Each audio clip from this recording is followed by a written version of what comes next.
जीरापुर नाम के गांव में राजू नाम का एक छोटा लड़का अपने छोटी बहन इंदुमती के साथ मिलकर एक छोटी सी झोपड़ी में रहता है। राजू और इंदुमती का कोई नहीं है। वो दोनों भाई बहन ही एक दूसरे का सहारा है। इंदुमती, जल्दी से चलो, स्कूल के लिए देरी हो रही है। राजू अपनी बहन को स्कूल भेजकर खुद को काम मिल जाए वो काम करने के लिए जाता है। ऐसे ही उनके 2 वक्त के खाने का इंतजाम हो पाता है। लेकिन ये बात भी कुछ गांव वालों को हजम नहीं होती थी। इसे लगता है कि ये अपनी बहन को स्कूल भेजकर बड़ी अफसर बना देगा। अनाथ भिखारी कहीं का।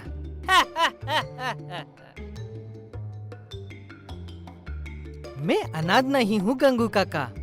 मेरी एक बहन है और ना ही मैं भिखारी हूँ। क्या किसी ने मुझे किसी से भीख मांगते हुए देखा है? राजू ऐसे अपना जवाब देकर चला जाता है।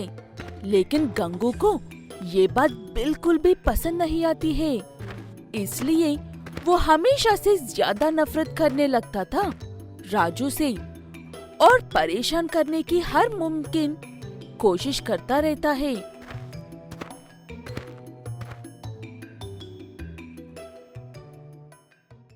मुझे माफ कर दो बेटा राजू।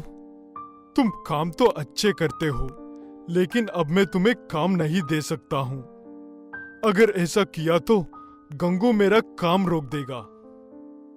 राजू को सारी बात समझ में आ जाती है, लेकिन फिर भी वो जय से मदद मांगता है।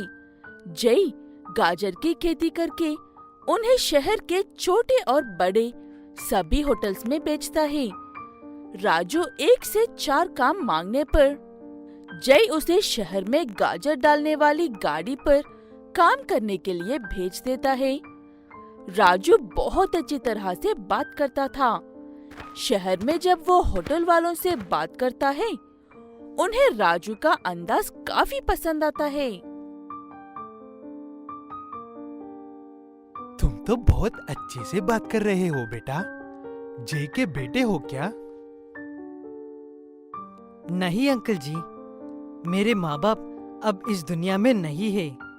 ये बात सुनकर उस होटल के मालिक को अफसोस होता है और तब राजू को भी इस बात का एहसास होता है कि आज काफी देर हो गई है और वो अपनी बहन को बिना बताए शहर आया है।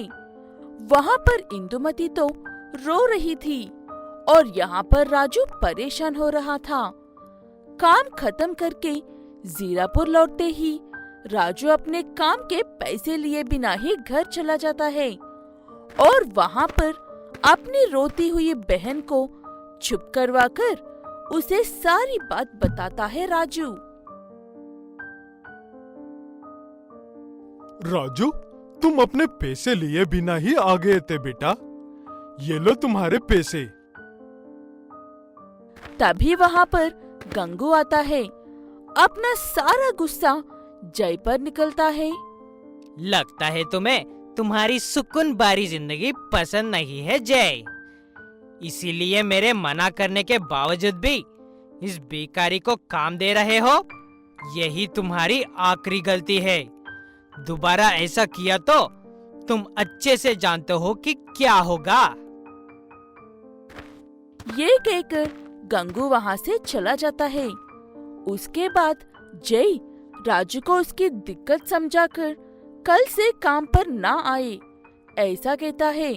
तब राजू कहता है कि वो काम पर तो नहीं आएगा, लेकिन उसे और उसकी बहन को उस गाजर की गाड़ी में एक बार शहर में छोड़ने को कहता है।